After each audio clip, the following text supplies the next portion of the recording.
رات کو سونے کا وظیفہ کیا ہے، کیسی کیسی خاندانی دعائیں نبی نے سکھائی ہیں، پڑھنے میں اتنا مزہ آتا ہے، ایسا لگتا ہے بس اللہ نے اپنی رحمت کی آغوش میں اور گود میں لے لیا اللہ نے، اب اللہ نے کہا ٹینشن نہ کر بھائی تو۔ سوتے ہوئے ہمارے پیغمبر نے کیسی پیاری دعا سکھائی،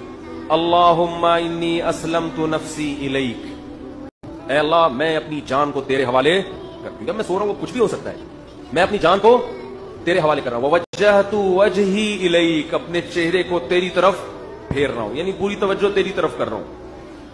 ووجہت وجہی الیک وفوضت امری الیک، تمام کام جتنی بھی میری فائلیں ہیں نا وہ تیرے سپرد کر کے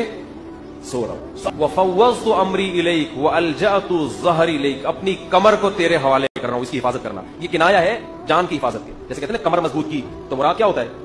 پورے انسان کو سپورٹ کیا، والجأت ظہری الیک لا ملجأ ولا منجا منک الا الیک، اے اللہ اگر تو مجھے کوئی مصیبت دینا چاہے، جو انسان بھی نقصان پہنچا رہا ہے تو اس میں اللہ کے ارادے کا دخل ہے،